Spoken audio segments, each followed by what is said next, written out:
For sure. Welcome back, y'all. Yeah, I know. New setup every single week. Hey, listen, this might be the vibe from now on. Feel me? Yeah. Listen, I got my co-host Loyalty right here. What's up, Loyalty? I'm doing good, man.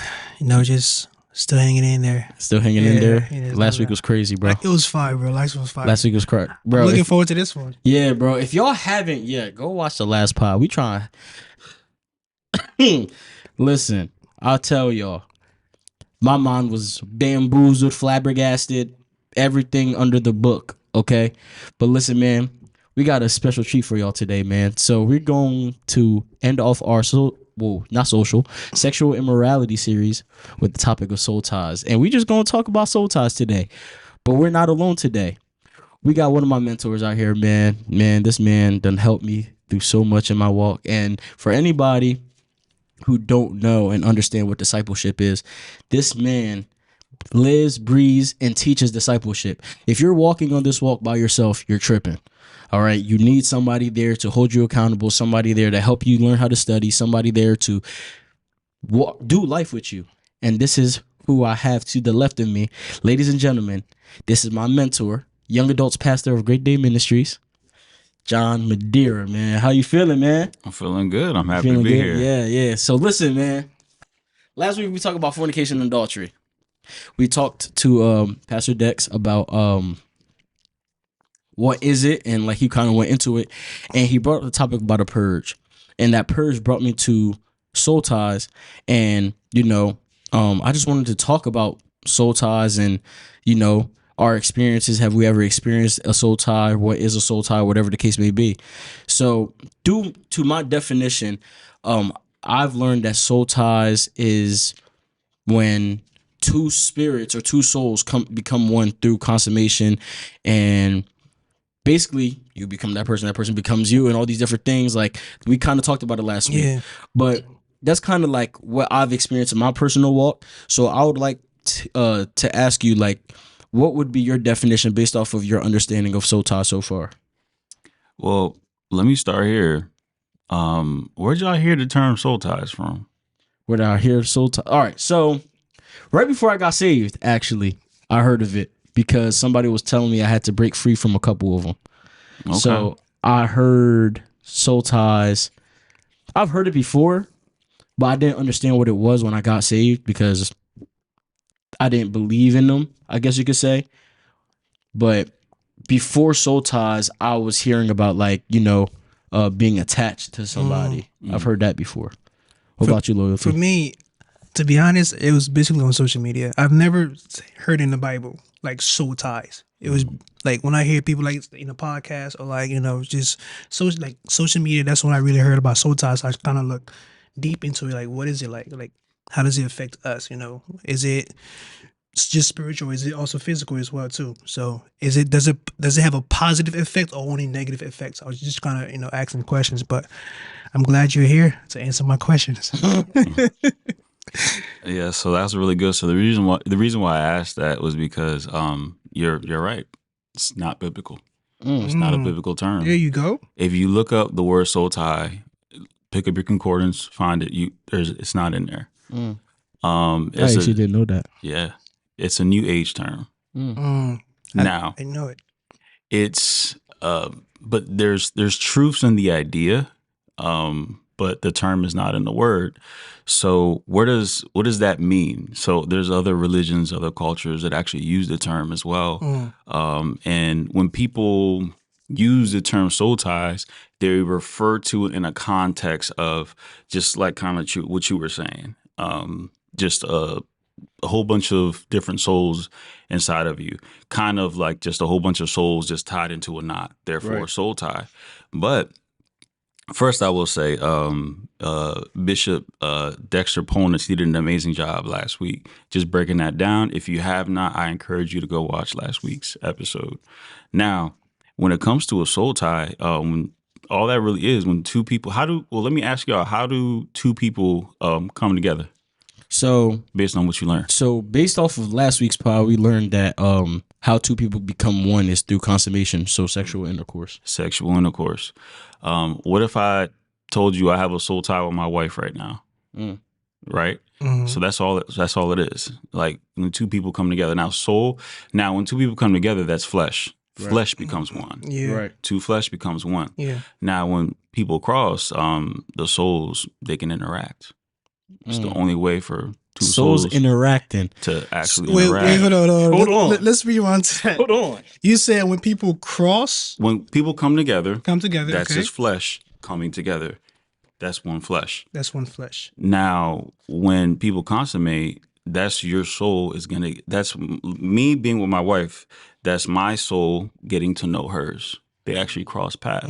That's the only way that two souls in this form can interact in that way. There's no other way but through consummation. That's Right. interesting. And then when it comes to the flesh actually shares, and he picked up on mixing of the DNA and things like that. Actual physical features come with that as well. Now, then going back to the term soul ties, when people talk about it, it's usually in the form of fornication. Right. People talk about fornication, and you fornicated with one person, another person, then therefore you're tied to that person. There's some truth to that. Absolutely. So I can't teach about the term biblically because it's not in the Bible. However, going back to last week's episode, there was a lot of information on what is marriage, what is consummation, what is adultery, what is fornication. All of that ties into it. Now, I personally, in the context of what this new age term uses as a soul tie, I have experience in that. I absolutely did. Now, in that context, having consummation, which is having sex, but it's fornication. Right. Outside of me asking for God's permission, outside of me being, hey God, can I actually be with this woman? Right. I actually did. I was in a very toxic relationship. Talk about it, man. Yeah. So over 10 years ago, I was in a pretty toxic relationship. See, when you're living life and when you don't know your identity and you're not grounded in your own identity, and the world tells you who you are, and you have no foundation, you can become that. People can tell you how you should think, how you should move. And it's interesting. Can I go a little bit before? Can I give more context before? Yeah, I dive in? Take your time. You got take your time. time, bro. We got time today. This part is about you. Well, so I used to be very bitter and upset about my past, because like I got really hurt by this individual. But there's a bigger picture here. Right. A bigger picture at play is, what if I told you that Satan uses the fornication and the mingling of souls to deter people? What if I told you that Satan even knows what he put inside of you? What if he knows the seed that's inside of you? What if he knows he knows some of what is about to sprout before it actually happens? Yeah. What if I told you that in some instances, because he knows what's inside of you, think about it, right? If you're an army general and you know what's about to come and attack your unit, wouldn't you try to attack it before it attacks you? Right. So I believe now, if we kind of just poke at demonology a little bit, I believe that he'll utilize that sometimes. Sometimes he'll send one of his people to attack you before. Think of like a scout. Right. He'll send one of his people to attack you before you can manifest and grow enough.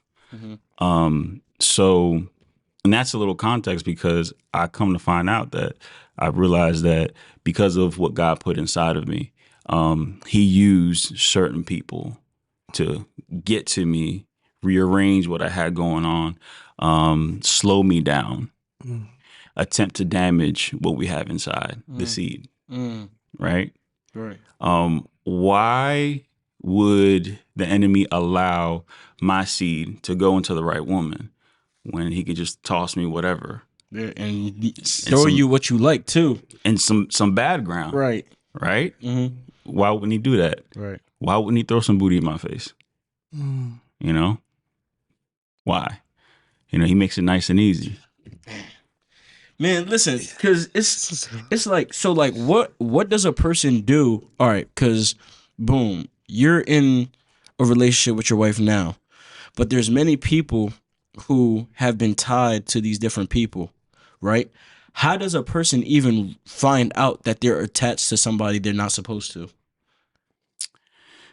It's situational. I will say this. If a person came to me and said, "Hey, is this the person that I'm supposed to be with?" First question I'm asked, are they saved? Is that person saved? Mm-hmm. So they are saved, and they're questioning if that's the person they should be with or not. Right. I would say this. Did you ask for God's permission? Was he a part of that process? I don't know about y'all, but I don't trust myself. Mm, My track record says this. I'm terrible at picking women.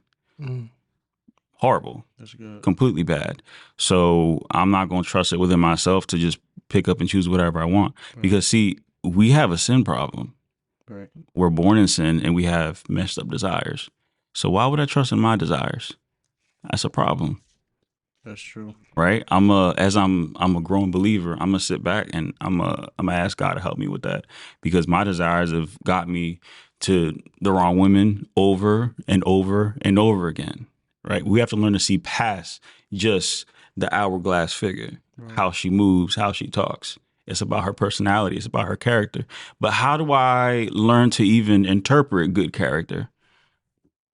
God will teach you that. That's through His Word. That's through spending time with Him. Right. You know what I'm saying? The more that you know yourself, the more you also know what to look for. mm. It's very important. So how does one find out the process of getting to know themselves so they can pick the right person, so they end up attaching themselves to the right person? So I will say this.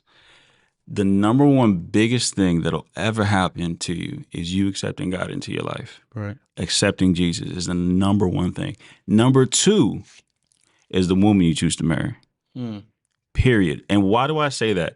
Because those two decisions, they affect every other decision you make in your life. Everything.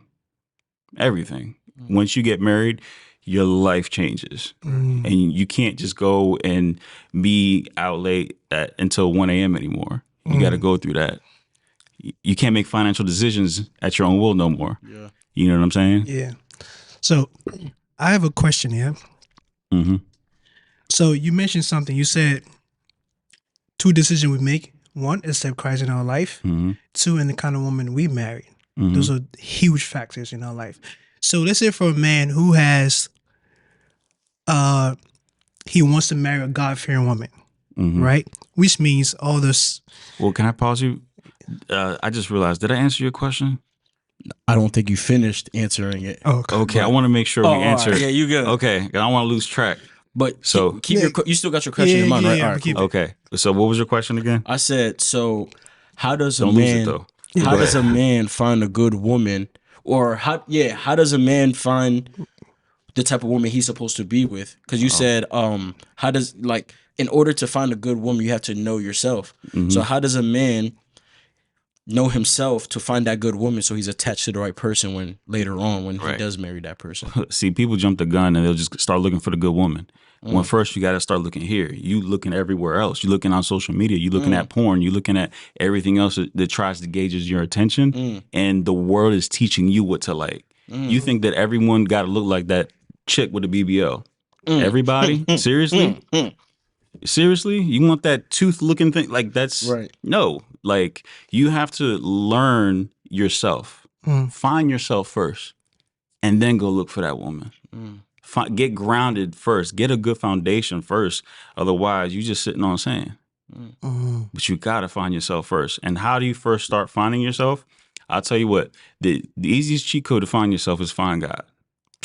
Think about it. Think of it like this. Amen. So think of a piece of art. If I saw a beautiful painting and I wanted to know more about that painting, who am I going to ask? The artist. The artist. If there's a really good book and dude wrote it and it's the best book I've ever read, but I want to know more than what just the words say, who am I going to ask? the order, yeah. So if there's a creator, the creator of this universe that created you, every being around us, the air that we breathe, and I want to know more about it, who do I ask? The Father. So get to know the Father. Get to know like him, and he will literally teach you so much more. He created you, Right. and you looking everywhere else to find out why do you think the way you do? Mm-hmm. Why did he make you at this time period in this day?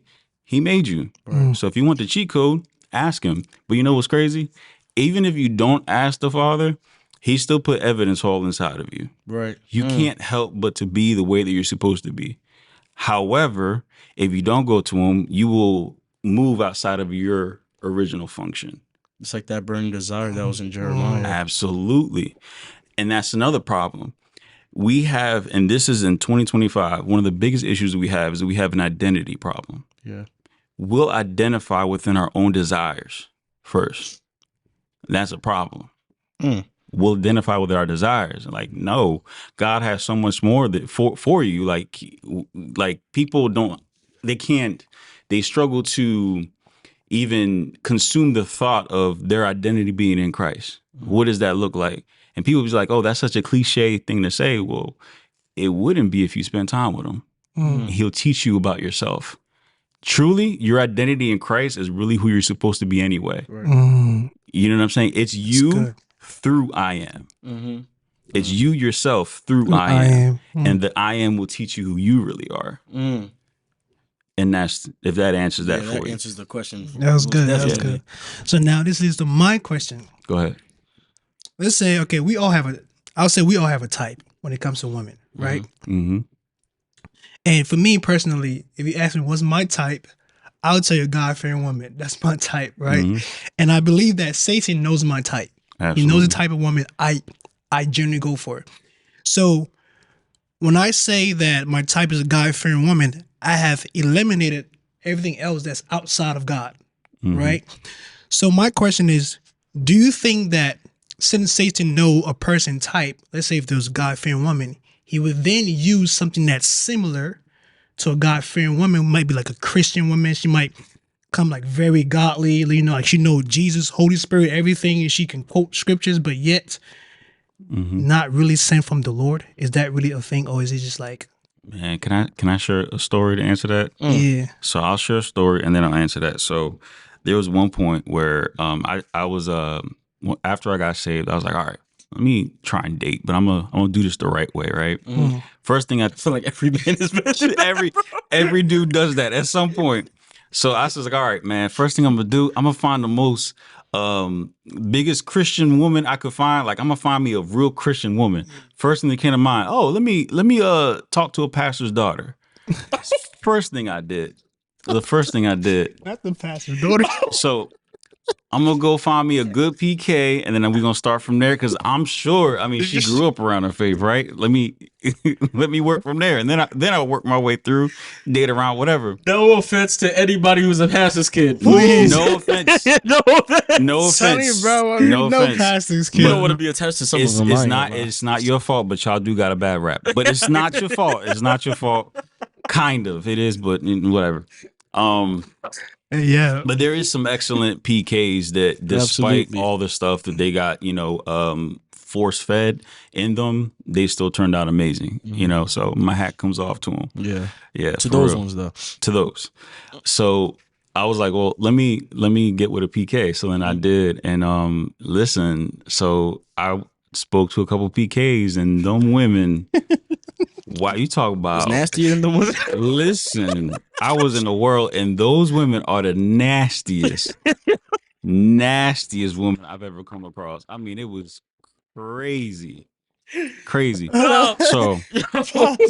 it's real. It's real. So to answer your question, yeah, absolutely, dude. My third date with a PK, she literally, like, after I took her out to eat, she sat on my lap and she took her clothes off butt naked. It took her all of about 30 seconds to just undress. Bro, but you gonna tell me that was a real woman of God just because her title was? No, Okay, absolutely. okay. What he'll absolutely do that, man. He'll take something that you identify as super beautiful, and he'll use that against you. No, I mean, you think about the enemy, Satan. He's been around for a long time. He knows what you like. He knows what your father like. He knows what your great grands like. So he knows that you'll probably like this too if he throws it your way. You know what I'm saying? But to answer, I feel like this is another question that we're getting to. Is it okay for you to have a desire for a certain body type? Absolutely, with wisdom. With wisdom. With wisdom. So what is that like with wisdom? Like having a specific having a desire for body type, but how do you apply wisdom to it? So the right way to have a type. Yeah. Okay. So it is possible you can have a type. I encourage everybody to have a type, but that type shouldn't solely identify what you're looking for. That's my only problem with that. So, for example, if I'm looking for all of this, but then what if an amazing woman with a great heart comes to me and she just has this? Like, I have to measure that. So should we look solely for just what we're looking for? No. But you want to count it, you want to weigh it on the scale. You know what I'm saying? So I think it has to be with wisdom. So there's no sole answer to that, but you have to move with wisdom. Like, you should look for those personal qualities. And if she comes with some of the physical features, cool. That's an extra check.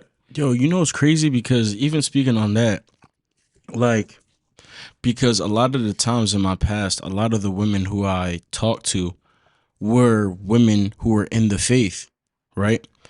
And they were my type. You know what I'm saying? And one thing that I used to say all the time was, my type will kill me. Because I feel like when it's your type, that person's your type for a reason.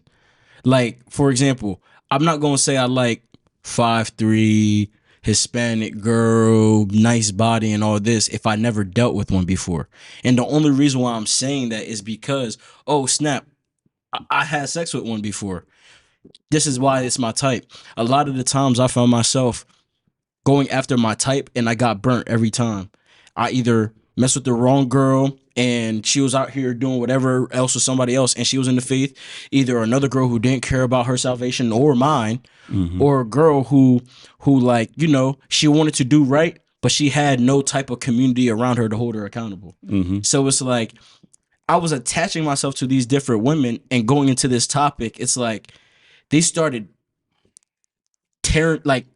removing me away from God. Like, there was a point in time where, because I was indulging with these women, I didn't even feel like picking up my word or talking to God like that no more. But these is women in the faith though. So like, I want to ask this question, and I actually want to ask you too, like, how important is it to truly mess with the right woman and get the right woman? Because truthfully, there's some people right now who, they looked for a godly woman and they played their cards right. They played their part like to the end, to when they actually got married, and now they're actually married, consummation, and they find out that this woman is a whole Jezebel. So how important is it to keep, number one, keep like, to like, I guess you could say fast, or like, how important is it to invite God into whatever you got going on in your relationship, so you don't attach yourself to a person who you're not supposed to be with, even when they're doing all the right things? You want me to go first? Go first. I'm gonna. So let me use my parents' story, my mom and dad. So my mom and dad been married for like 40 years, right? And I asked my dad, like, yo, how did you meet my mom? And he started telling me all this story. Like, we actually, they used to go to like a gathering together, like faith-based, like Christ. She didn't really know him like that. He didn't know her like that. But it was, both were just focused on Jesus. That was the main thing, right? And he said that he used to see her a lot, but when he was seeing her, she was always like, Jesus, Jesus, Jesus, Jesus, Jesus. And he was the same thing too. So then what happened was, he told me this. He said, when you're trying to get to know a woman, don't focus on what she can do, but rather focus on who is she serving.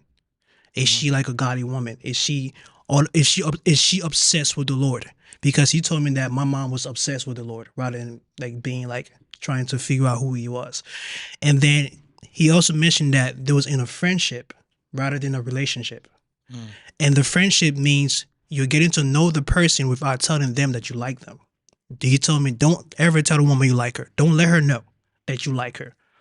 Study her character based in the friendship you guys are in. That's what he told me, right? So I asked my mom the same question too, and she was telling the story. Similar story, right? And how they met, like, in a golly place, friendship and all that stuff. And she told me that she wasn't really like looking at him in a way like, oh, I want to marry this guy. This is my God. This is my person.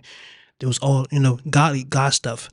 And then when it comes to finding a woman, I believe, based on what I learned from him, is that they put God first in every single thing to do.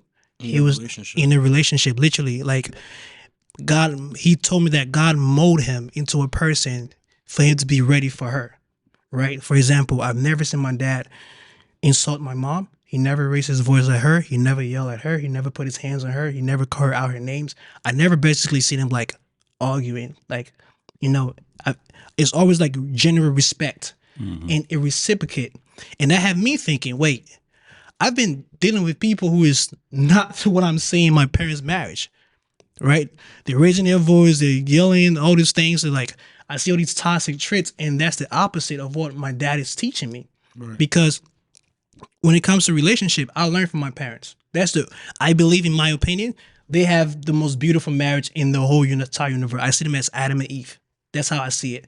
And it's nothing like complicated. It's always natural and just smooth and just like God's flow, right? My mom is very understanding of my father and his situation, whatever he's going through. She's his helpmate. She's helping him with his purpose that God has aligned him with, right? And then with him, treating her with love, just teaching her the word, showering her with the word. Same thing Adam was doing in the garden, telling her all these things. So when it comes to a woman, I believe the best way to find a woman, like to know, not to find, to know if she's really sent from God, is like you said, dealing with yourself, like trusting God first, and let him like teach you who you are before you actually bring someone else in the picture.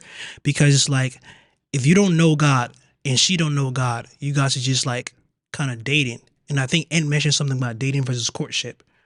It is better to courtship than to like date. I don't know if I hope this like making sense to you guys, and I hope that answers your question. If that makes sense. Okay. I got a little bit of a different spin on it. So, all right, I'm on a college campus, and there's 10,000 women on that campus. How do I find the one? Right? How do I find a good woman of God? That's the question. So I say this. One, of course, like we said before, know yourself. It'll make it easier because you'll know where to not go instead of just searching anywhere. Two, what if you find a couple women? You're like, all right, there's a couple of potentials. I look at it like this. In order for me to find somebody, and now this is me dating, not even courtship yet. Let's say if I'm dating and I'm just talking to a person, I have to test them. God tests us. So I believe that we have to test them. Not that you're doing anything that's extra. You're around a group of friends. You're getting to know the campus, the people, whatever. If you know if you have an idea as to what you need and what'll work for your life, look around. Literally spend time around these people. When someone says something crazy or something nasty, does she jump in and start to gossip? Pick up on stuff like that. Notice what's around you. And not only that, but let's say if you're like, hey, I'm ready for dating and I believe I'm ready to look for somebody, you should be praying about that. God, open my ears. Let me hear. God, let me see properly. Because then if you're really tapped in with God, he might identify to you that your ears are actually clogged, or that your eyes, you really can't see that well. Then you got to go back and deal with yourself. But let's say you're past that. You should literally be learning, and God will show you. He'll help you identify what that lady looks like. But now let's take it a step further. Let's say it's serious. You're with a lady and you blocked off dating anybody else. You're in courtship. I believe that you should be testing that other person. And what does that look like? For example, I tell women all the time, like, let's see, if the dude's having financial troubles, do not save him. Don't save him. Let him deal with it. See what he does. Don't pull him out of it. What if you got to find out, is he good with his money? Watch what he does with his money. It'll tell you all that you need to know financially. Just watch, and you should be praying. That's how the testing go. Let's flip it the other way. Men, if you want to know how emotional or how much of an attitude a woman has, literally look to see how she interacts with her father. Now, let's say her father's disrespectful, right? And let's say she's 25 years old. Her father's been disrespecting her for 25 years. You'll find out how she'll react towards you if you disrespected her for 25 years. Learn by watching, learn by hearing. God will literally, if you like, and this is a problem that a lot of people have. We become husbands before we actually get married. We jump the gun and you start acting like your husband. It's not even your wife yet, dog. Calm down. The time, that season where we're actually supposed to learn about that person and God can actually double back and teach you stuff. We're missing that season. We're missing that time because we're trying so hard to be husband, trying to be wife so early. Now, like, we need to slow down, double back, take your time, learn who you have. Because I'm telling you, if you want to save your marriage for the future while you're single, it starts right now. During courtship, it starts right there. Literally, you'll win over half your marriage in that season. All you got to do is pick the right person. It'll save you time. And then think about it. You get married, you already started with 50%. You pick the right one. Then the rest is literally there. Like, you start from there. You know what I'm saying? That's a decent foundation. Do you feel like a person can get attached? Because we speaking about soul ties. Outside of consummation, do you feel like a person who is being a husband before they even become married, do you feel like they can attach themselves to that person emotionally in the form of a soul tie, like an emotional soul tie? Again, that's a term that's not biblical. I don't know if I could speak to it, but I feel like I know your question. So can a person get attached to to another emotionally? Absolutely. Again, let's say you didn't consummate with them yet. That you're not married, but let's say you start acting like a husband, start supporting her, being extra. You ever the term? It's back when I was in high school. It's a term called chopped and screwed. Have you heard that term? Only towards music. Yeah. So that's a term like when the dudes basically just snatched by a woman. Oh, we call it P-whipped. Yeah, exactly. Yeah, that's your term. Yeah. Back when I was in school, it was called chopped and screwed. Like, it's literally it. That's what P-whipped is. When you got a man that can't think for himself. Oh, let me check with my girl. Dog, that's not your wife. Calm down. Go outside. Go play basketball. Like, chill out. Like, what are you doing? Wait, so I can't check up with my girl? You can check up on your girl, but there's a difference between checking up on your girl and then doing it because you have to, because you're being P-whipped. Like, Okay. that's when people can't have space from one another. That's a problem. Like, that's not your wife, dog. Calm down. Unless it is your wife. Okay. That's last week's conversation. Okay. You know what I'm saying? Okay. Have you ever noticed that some people are really locked into another woman and they can't explain why? You can't pull that dude away from her. That's why my first question when someone talks to me and they're just like, yeah, man, I'm having, my boy, he can't get away from this girl. First thing I ask is like, oh, did they sleep together? Because when that plays a part. When you're bonded, that's what happens. You have a bond with that person. You can't tell why. It's because of that. This culture will call it that tie. It's just two souls bonded, but an emotional portion does play a role. I want to send a conversation in this direction. Go ahead. Have y'all experienced a soul tie? If so, what did you experience? What happened? And how did you break free? That's a good question. Have we experienced soul tie? So meaning like, have we been attached? Like on some all right, because we understand that not every person, depending on that girl that we consummate with, we can actually attach to that person, become one with that person, right? So based off of that, have you ever experienced a crazy soul tie? And if you have, what happened? What did you experience? And how did you break free? I think you mentioned, like you said, soul tie is not biblical, right? The word soul tie Yeah, is it's not not. biblical. So But it's like the concept is. the A concept. part of the concept is. So let's say for me, I would say it'll be emotional rather than the physical. I've never like experienced a soul tie where it's like physical and I'm like attached to a person. It has to be like emotional. Like, how did that person make me feel emotionally? Right? Like, how did it affect me? Yes, it happened before where it's like you mentioned like, bro, that's not your girl. I used to be that guy. Let me check up on my girl. Mhm. Like, how is she feeling? How is she Did you doing? consummate with her? No, it Mm-hmm. was just like that's why I'm saying it was like emotional, like because I generally care, right? And this person generally cared. I was like, that was like, or a bond. So that's what I was thinking like, it doesn't always have to be like consummation or Yeah, like sex. sexual. It can be Yeah. like emotional bond, just like Mm-hmm.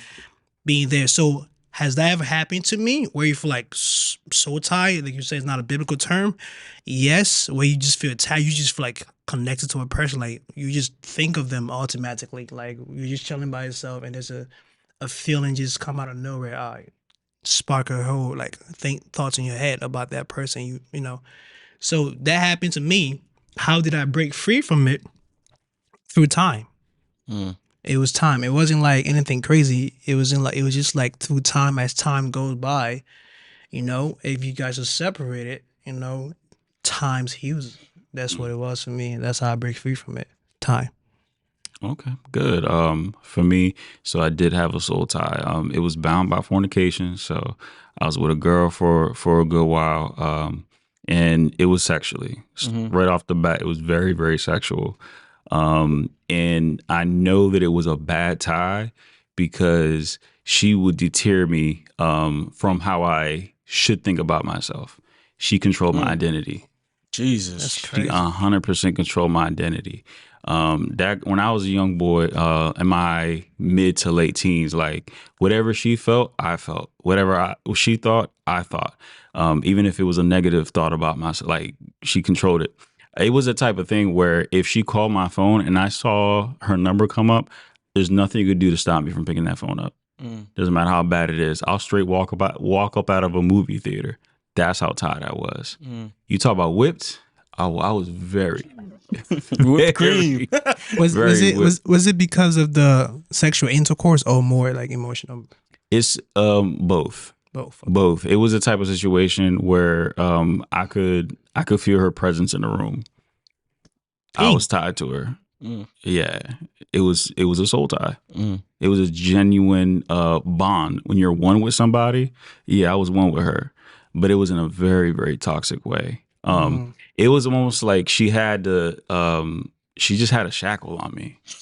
Man. She just had me down by the shackles, and I couldn't break free, and I couldn't know. But going back to what I said before, my identity was in her, so I can't give her the blame. I literally gave her my identity.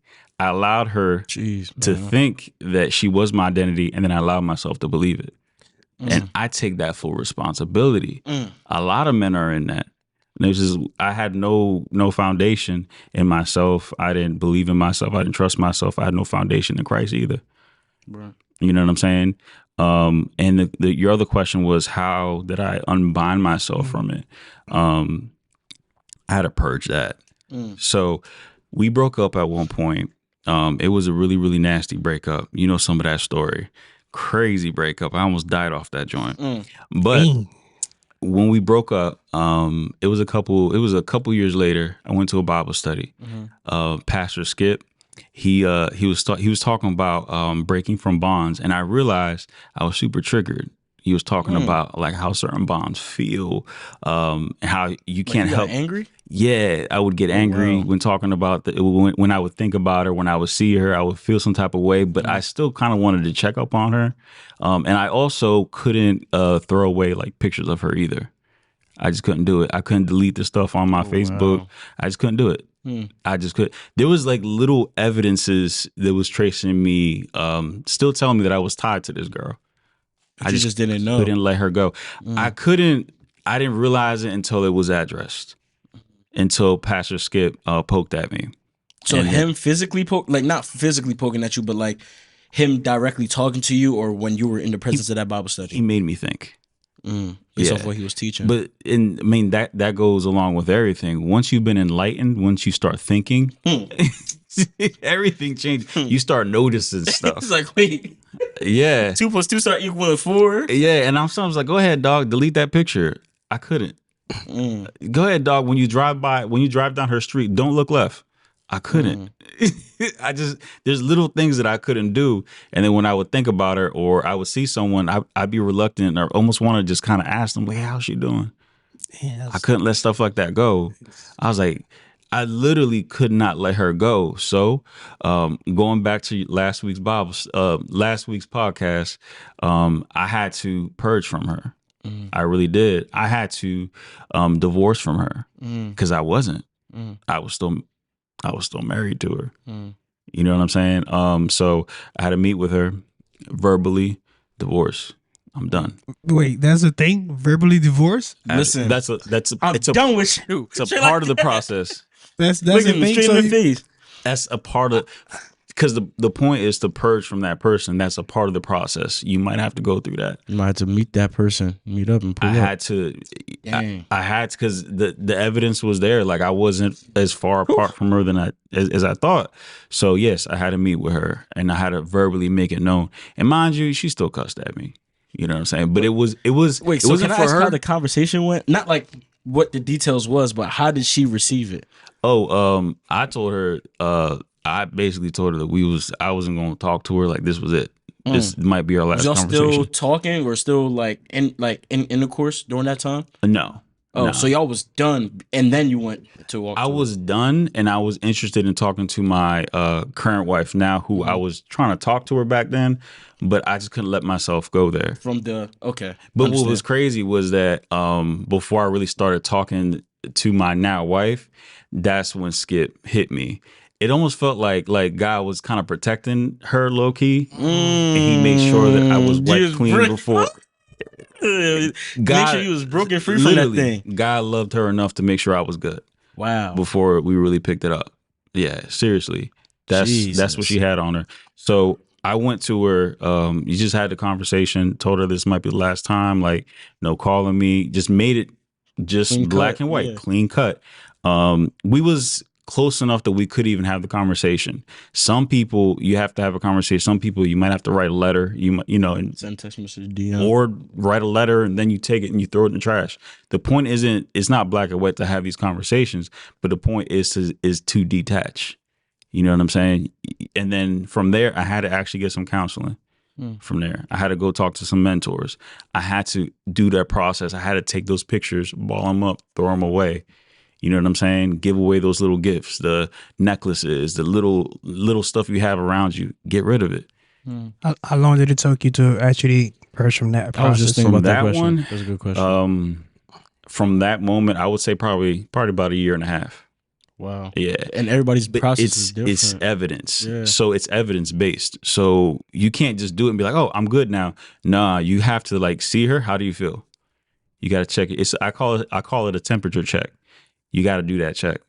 You got to interact with these things. How do you feel? You good? Oh, wow. I'm actually all right. Oh, but what if you, or like if you go to the mall and if you see the other person, if it ruins your whole day, you still locked in. You know what I'm saying? Because now you got me thinking. Because because I'm not gonna lie, even with me, man, I had so many. I'm not even gonna lie. Because I ain't gonna lie, I was a S tier thought back in the day. So with me, what thought? S tier. S tier. Yeah. So not even top tier, S tier. So with me, I had this really one bad soul tie, but I realized that like there's times where after I got saved, most definitely, I would see certain girls that I haven't seen in such a long time. And literally when I would see them, my heart would drop. Mm-hmm.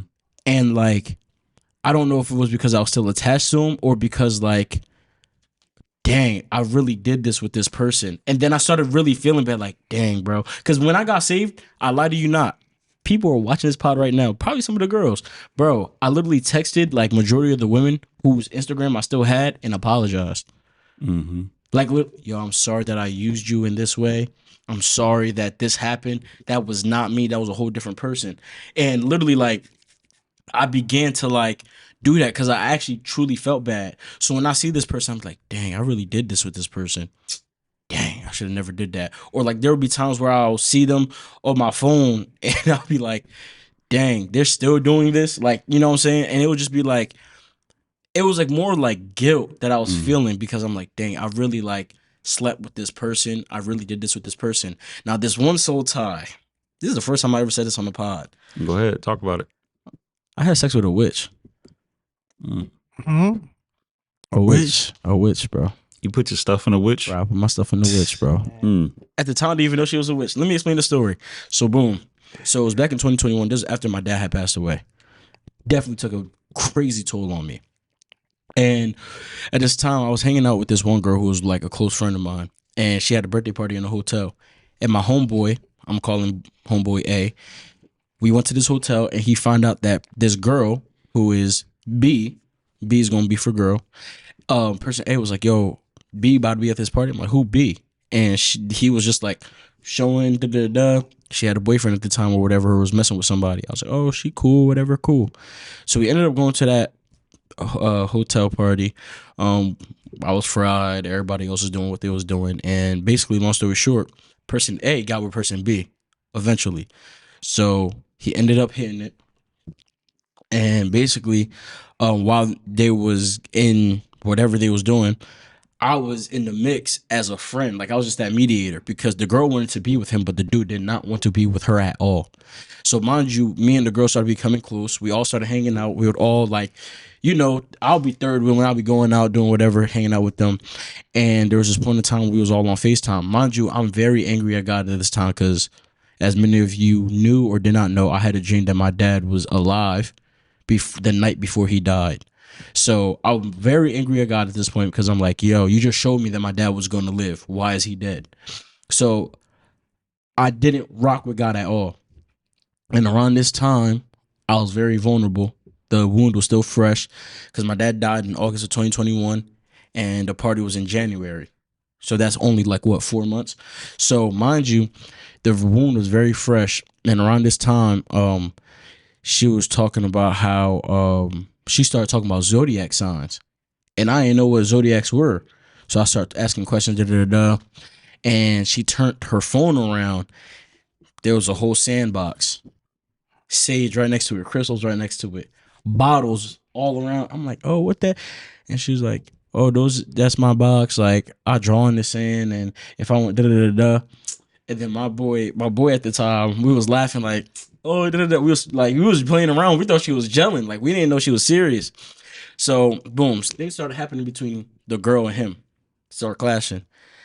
Then me and the homegirl on the phone, she's like, yo, man's pissing me off. I'm gonna make a potion for him to love. I'll make him love me. I'm like, bro, well, you can't make no dang potion to make this man. He's like, who said I can't? I did it to my ex-man. I do it to him. All I need is a piece of his hair. And I'm like, oh, okay. Long story short, we start liking each other. Mm-hmm. And then now we talking about linking up. This girl wanted to hit me off bad. Like, I'm like, why she want me so bad? I'm like, all right, come on. So boom, we start doing our thing. We start kissing and stuff. And basically she just telling me to get in the back seat. I'm like, all right. So we start doing our thing. And mind you, this is TMI, but this is the truth. The provision of God. Why every single time I kept trying to put my stuff in this girl, my jaw kept going shrimp. Every time I'm talking about, like, I'm like, what's going on? And then we'll stop, we'll go back, we'll do whatever else, we'll continue laughing. This is a true story, bro.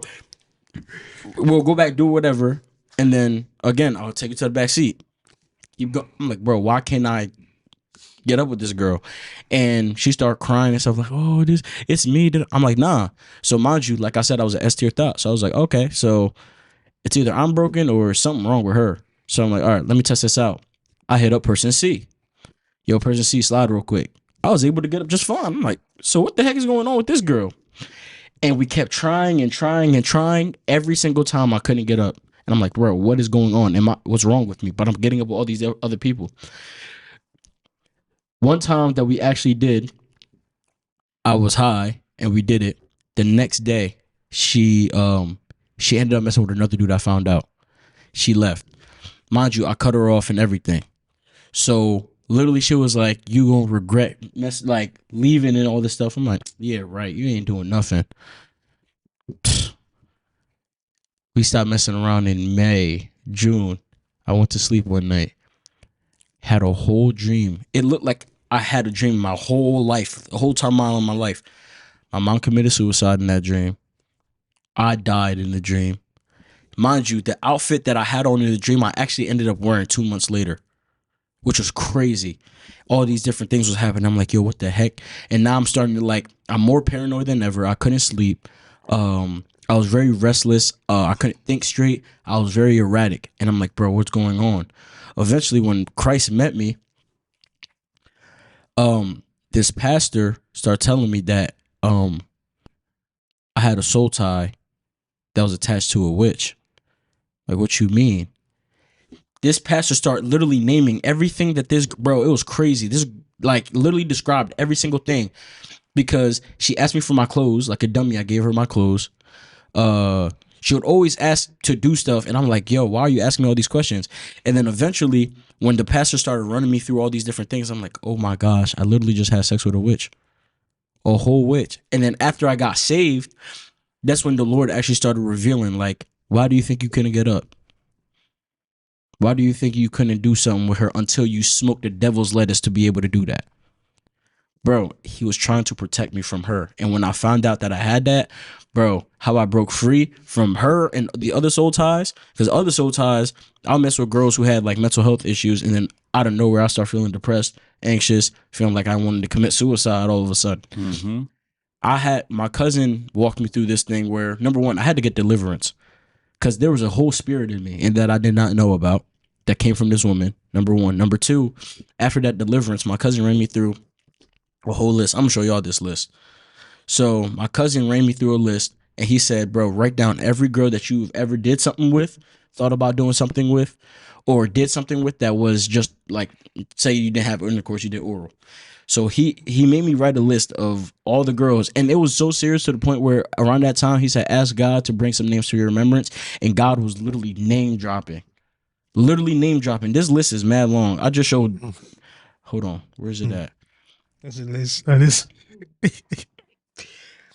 Very long list. And literally, I ran through all these names. Number one, turning away, repentance. God, forgive me for doing this, that, and the third with this person. Mm-hmm. I renounce them. I detach myself from them. I'm over here praying, tears flying through my face. I'm over here like going in, like in my room for like probably like 2.5, 3 hours, just denouncing myself from each of these women. After that, I felt good. Mm-hmm. Like, and it was crazy how so attached I was, because bro, I was like, yo, I never knew that I was, because back in the day, I never thought that, oh, sex is, oh, you know how like people be saying, oh, you get attached to this person when I'm like, bro, I don't believe in none of that. I'll be getting in there and out of there. But I didn't know it ran that deep at all. So yeah, that was kind of my like soul tie story. Sorry for rambling a little bit. Nah, you but good. but I wanted to ask this question also. Do you feel like soul ties affect men more or women more? I feel like soul tie, it's hard for me because you talk to anyone and then most people have a different definition of what a soul tie is or is not. All it really for real is just two people becoming one. Right. So the answer to that, I think that in a negative way, I think it affects women way more than men. Is that because they're the ground? Absolutely. Okay. That's a part of it. And it's a part of their corruption. Like it's just going to corrupt them a lot easier. We're built to, we're the seed. We're built to kind of handle that to a degree. We're not supposed to. Mm-hmm. It's not as it's intended. And not only that, but women are also burdened with more emotions. They are. So they just have a lot more to battle with. But all in all, I think it's bad for everybody, but I think that women take the harder hit for sure. What do you think, Loyalty? Same thing? For me, I kind of go with both, but I think like the pastor said last time, for men it kind of is slower. It's kind of more slower for that, to really affect him because he's the seed planter and not The ground. the ground. And I noticed that it does affect women in a way where it affects their emotions, how they act, the way they talk, and like especially when it's like different seeds, it really does affect them. But I also notice men who have like past, like like a lot of partners, and they act they lack self control sometimes, Heavy on that, yeah. and I see that even when I'm talking to people who had like a lot of sexual past, and we're having conversation.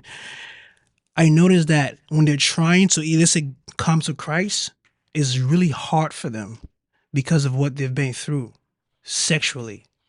It's because it's a desire that's in their heart. Even if they try to detach from it, Satan used their past to just bring it back easily, and that desire just come over and over again because of the past. It's if a person had like 3, that would still affect them, but it wouldn't affect a person who had like 10 plus. Right? And a man like that is you lack self-control. And when you lack self-control, it's really, really difficult to really move in purpose. So that's why I'm like, I know it affects women, but me personally, I feel like it really does affect men. Yeah, I feel like It really I does. agree with that. I And feel like both too. the reason you mentioned women more, and I understand that, like, because I also spoke to women who had a lot of past too, right? And they also struggle with self control, but they can still control themselves. It's kinda right because like when that desire kicks in, when that desire kicks in, they're trying to look for something temporary to fill in that desire, right? Like a void to fill in that desire. But it's like for a man, it's really tough. It's tough because you feel like you gotta get something off. Something gotta come off. Like hormones and, all these kind of mixed emotions come through. But it does. That's why I think it's 50-50 in my opinion. I think it's 50. It affects a man and affects a woman. And that's what I think. Yeah, and I want to ask this question to wrap it up. It just came to my mind as you were saying something, and I don't know who this may be for, who's watching, but let's say if a woman, there's you like low key for the woman, high key for the woman. If a woman has been taken advantage of, like a woman who got, you know, their womanhood taken away from them, if y'all understand what I'm saying. And she didn't choose to do that. It was forced upon her and it got took from her. Do you feel like that type of tie or attachment, how do you feel like a person could break free, or what are some ways a person can break free from that compared to two consenting people coming together and doing something, rather than a person who was truly trying to be celibate, somebody who was trying to stay pure, and they got taken advantage of? Me personally, I feel like when a person gets taken advantage of, number one, it was not their desire. So if it's not their desire, even it's like you gotta have a desire for something to really affect you in a way like you want to keep doing it. So if a person was taken advantage of, it was number one, it was not their desire to do it. When they think about that moment, it disgusts them. It's not like, oh, I want to do it, like like it wasn't out of their will. It wasn't in their will. It's out of their will. So it's a disgusting act, right? So it doesn't turn them on. It doesn't make them feel good about themselves. So it's not like something they're struggling with, right? So it's easier for them to detach from that, but they're not detaching from the experience because it's a trauma. It's something terrible. It's not like, oh, I like that guy, I want to keep going back. It's something that's disgusting, and it's just like a trauma that that makes them feel disgusted mentally, but physically is not something to desire with that person, if that makes sense. Mm-hmm. Yeah. Okay. So my take on that, first and foremost, if there's any women that did deal with that, my heart goes out. My heart goes out to you, and I'm sorry for what you had to deal with. And number one thing is that it was forced. It was forced. You had no choice. And with people being in that, unfortunately, it's intercourse. Unfortunately, it is what it is. I mean, the person that did that to you in the eyes of God, I can't imagine being more damned than that. That's crazy. That's number one. And number two, the biggest lie that that people that get put in this scenario are given is that they're complete trash or that they're less than. If you come to listen, number one, I could really encourage is for you to get help and counseling, because now there's trauma there. Yeah. That was taken from you, outside of your choice. So there's absolute trauma there. And if that's you, I want to encourage these women to let them know that they are still valuable. They are valued. And I would encourage you to let God show you who you really are and how much value you really have to bring and what he has for you. Yeah. What has been taken from you, the trauma is there. You will never forget that, unfortunately. But your value can be preserved. God, Jesus can give you that. On a spiritual level, he can take care of you on that level. Can't make it the memory and the thought go away. Unfortunately, that will stay with you. So if a person, because I wanted to ask that, and I want to kind of pinpoint that, because earlier I remember you saying that if you can still remember or still feel something when you see this person that you intercourse with, you're tied. That's so. So for example, so with me. Am I tied to that person anymore? Absolutely not. I lost that about 3.5 years before I got with my wife, or 3.5 years before I got married to my wife. I severed that. However, the trauma's still there. I have to go to therapy for that. Yeah, to heal from that. I still get counseled for some of them cases that I dealt with, some of the hurt that I did. It affects my confidence today, and I have to be reminded. You know what I'm saying? Now I have to, for example, if you are in the same basket as me, I encourage you to take ownership for some of your issues. One thing I said earlier was that I allowed that person to make me believe something that I was not. What she said, I believed it. I just went with it. Jesus. I wasn't worthy enough. I wasn't good at this. I wasn't good at that. Even telling me that I wasn't, for example, a lot of dudes, and this doesn't get talking about often, but you have some women telling dudes, oh, you're not enough in bed, or you should move like this or like that. But a woman that's been ran through by mad people, you gonna let her be the standard? Right. Seriously? Really? That's crazy. Yeah. You know what I'm saying? She had a whole bunch of dudes, but and that hasn't been your case, but you're going to let someone make that your standard. That's completely crazy. A lot of dudes get made to believe that they themselves are not valuable when you are. You absolutely are, which is why you have to get grounded. You know what I'm saying? You have to get grounded. I had to cut myself from that, again, still having that trauma, but then cleanse myself. And then God showed me who my character really was. And then it prepared me for my wife now. And all I can say is that we more than good. We good in every facet, in every way. But I couldn't take that to that next relationship. Yeah, it wasn't serving nobody over there. But even then, she still has to deal with some of that trauma. And when she sees it, I'm like, all right, cool. I address it, and then I have to go work on it, and then, we grow. So the trauma may or may not go away when you do sever that tie or that bond. Some of it really does get taken from you, and some of it does not. You have to deal with that. You have to deal with it. Now, why? That's between you and God. Now, the tie or the bond, yeah, that'll go away, but the trauma might not. And you have to work through that.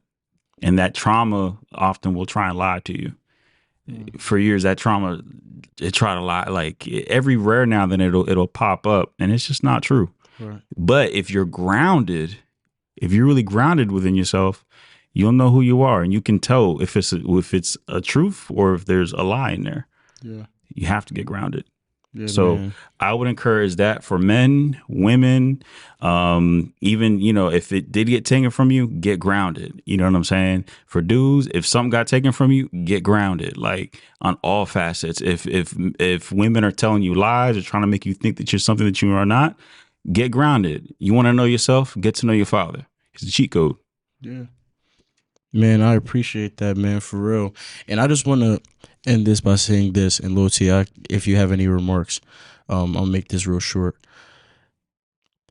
When we go outside of what God designed for us, there's plenty of consequences. Now, for those who, has been keeping it strong, I advise y'all to keep it. It's very important. Mm-hmm. For those who have lost it, I just want to say, you are a new creature in Christ. 1 Corinthians 5:17. You're born new. The old has passed away. So even though you don't have what you came in this world with because you lost it, it don't matter. Like he said, stay grounded, keep fighting, and hold it until the person is revealed to you for who you need to marry. And just like kind of going away, just kind of going back into the pod and like doing some takeaways. Like we learned about that soul ties is not actually something biblical. I didn't even know that, we talked about our experiences with soul ties. The word soul ties is not biblical. But soul ties, the concept is right. It's the bond. That's all it is. That's my fault, y'all. But yes, the concept of soul ties is in the Bible, but the actual word soul ties isn't. And we talked about our experiences with these soul ties and how we broke free. Listen, Jesus came to die for every single thing. So if you feel like you can't be delivered from a soul tie, you're being told a lie. Jesus came to die, to sever all of that. So if you feel like you're going through a soul tie, you feel like you're still attached to certain people, or if you feel like you have broken free but you're not sure, pray about it. Fast that thing out, man. I'm telling you. Lord, you got anything to say? Yeah, just to add on what you said, I would say don't idolize relationships because the enemy can use that against you. And when you idolize relationship, it's like when he sees that desires in your heart, that's when you start bringing the wrong people your way. And you may not even know because you're so blind and you're so desperate. You want to be in a relationship so bad, or you want to maybe get married, because a lot of people, they feel like they're running out of time. Let's just do this. Where's my partner now? I want to feel secure. Don't idolize relationship. Be patient. Wait on God. Get connected to God. Really let him purge you. Let him show you who you are. Yeah. Who he has created you to be. And then when people start coming your way, you will have discernment. If you don't have discernment, you're going to be misled. And that's how the enemy really comes in and steal all your joy and everything God has for you. So really pray for, number one, discernment. It's a gift that the Holy Spirit gave us. If you don't have that, you're in trouble. So don't idolize relationship. Be patient with God. You're not running on human beings' time. Run with God's time. And God's time is perfect. Number one, God lives outside of time. So nothing really limits him. His timing is perfect. So again, don't idolize relationship. That's the best thing you can do for yourself right now, and just work on yourself. Thank you guys so much for watching this video, man. Hey, listen, if y'all enjoyed this video, leave a like and make sure y'all hit that subscribe button. Go back. Guys, if you enjoy this content we're making, just make sure you follow us on all our social right there. And Smash that like button and hit that subscribe.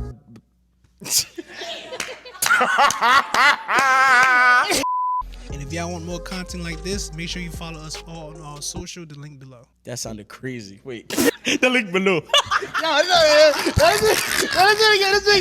Thank you guys so much for watching, man. Hey, listen, if y'all enjoyed that video, leave a like and make sure y'all hit that subscribe button down below. And if y'all want more content like this, make sure you follow us on our social, the link will be below. Hey, man, we out of here. Peace.